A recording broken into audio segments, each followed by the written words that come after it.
Good evening, all. Tonight, I want to try to show you guys how to find the area of the sector of a circle based on just the measure of the central angle in radians. So I'm going to try to get this drawn for you here, folks.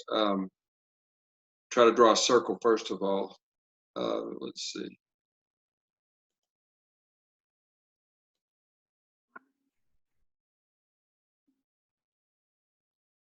All right, guys, that might be the best I'm going to do for a circle. Now, what I want to do is locate the center of the circle. Let's see. So y'all will call this the center. And then there's, y'all, I'm just trying to construct a central angle right here. So we'll say that this is our angle. Okay, there we go. Not so bad. As long as you can believe this is the center right here. Now, what I want to do, let me see if I can locate this. Here we go. Y'all, the central angle, we're going to call it, sorry. Let's see here. I want to call that theta.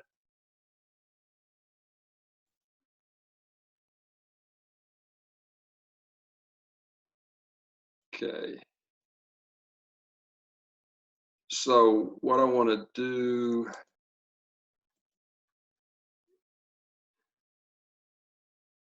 again, now this central angle right here, theta, the Greek letter theta, T-H-E-T-A is symbol right here.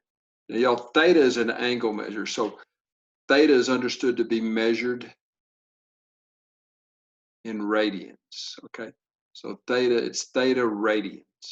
Now, if you're not familiar with radians, folks, I won't give a crash course on radians, but I will tell you that 2 radians is the same as 1 revolution, or 2 radians is the same as 360 degrees. Okay, now if you know anything about the unit circle, 2 pi radians is the length around, it's the arc length of a unit circle. Okay, and that's just follows from the circumference formula. The circumference is equal to 2 pi times the radius. Unit circle has a radius of 1.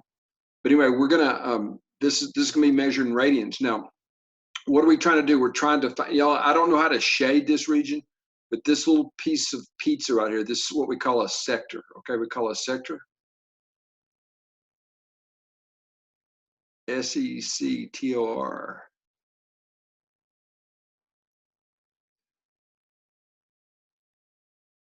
Okay, sector. Now, let me erase that. I erased too much, it looks like. Okay, again, sector, S-E-C-T-O-R. And so what we're trying to do is figure out what the radius of this entire sector is. Okay, again, this is the center of the circle right there, and this is measured in radians.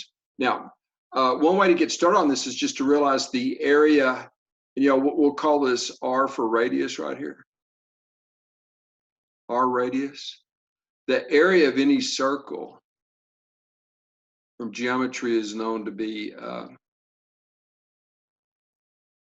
r squared. So the area is equal to pi r squared.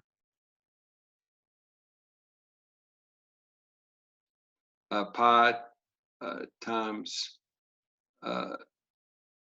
the radius squared. Okay.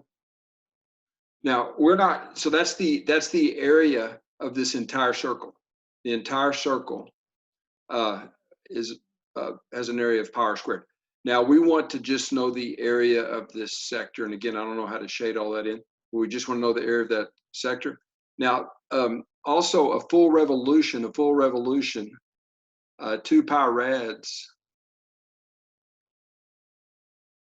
2 pi rads is a full revolution, okay, or 360 degrees. So 2 pi radians. Let's call that rads, folks, abbreviated. 2 pi radians. I'll go ahead and spell it out.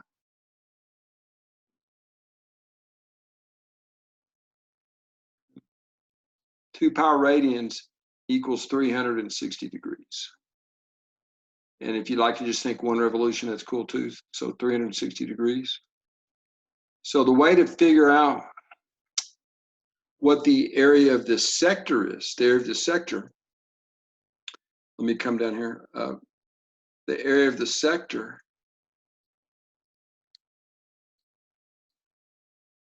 is just that fraction of the entire circle. So that entire fraction is just theta divided by 2 pi. Now, if we were measuring in degrees, you would just say theta over 360 degrees. But since we're measuring, the angle measure is radians, we're going to write that as theta over 2 pi. So that's the fraction. That's the fraction in terms of radians. But we know the entire area is pi r squared. So we're going to take that fraction of the entire area. Well, the entire area is pi r squared. Okay. R squared. Y'all notice what happens here? Y'all, there's some convenient cancellation here. The pi just cancels out. The constant pi cancels out. And so what we actually get here, the area of the circle is just theta r squared divided by 2. Okay. So for example, let's just say that that angle measure was pi over 6, okay? Pi over 6 rads. And y'all, if you need to do a conversion there, pi radians is the same as 180 degrees. So that pi over 6 would be the same as 30 degrees if you're more comfortable measuring your angles in degrees. Again, pi is 180. 2 pi is a full revolution. So pi is 180 divided by 2 there, right? Okay. Now let's also suppose that the radius is, we'll say 2, I don't know, 4 centimeters, 4 cms, right? Okay. So we have a circle, pi over 6 radians, and also radius 4 centimeters.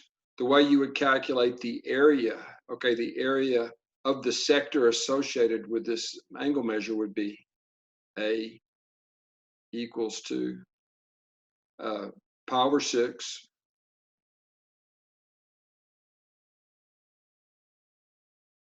okay, times the radius squared. So I'll put times 4 squared here. Okay. So that would be 16 square centimeters at that point. Okay, and then divide by 2. Okay. Just like that, folks. And now let's see here. Let's see if I can do the arithmetic, folks. This is equal to, oh dear. Let's see here. Well, this would be 16, and 16 divided by 2 is 8, right? 16 right here. 16 divided by 2 is 8. And so you would have 8 pi over 6, or 4/3 pi. And y'all, I may well be making a mistake here, but we'll at least see what I'm doing here. So it'd be 4/3 pi square centimeters. And again, I'm not much on units a lot of the times, but this would be square centimeters, right? Square centimeters, right, folks? Because again, R was 4 centimeters. So if you put 4 centimeters in there for R, you get 16 squared, and then the centimeters get squared also. And let's just double check the arithmetic. 4 squared is 16. 16 divided by 2 is 8. 8 over 6, but that reduces to 4/3. So 4/3 pi square centimeters would be the area. And I hope you found that instructive, folks. Again, we started out with a circle, and we wanted to know this area right here. We know that 2 pi is the entire angle measure of a circle. 2 pi or 360 degrees is the entire angle measure. And so it's just that fraction of the area of a circle, which is known to be pi over squared. And this is your formula right here for the area of a sector. Okay. All righty. Thank you, guys. Good night.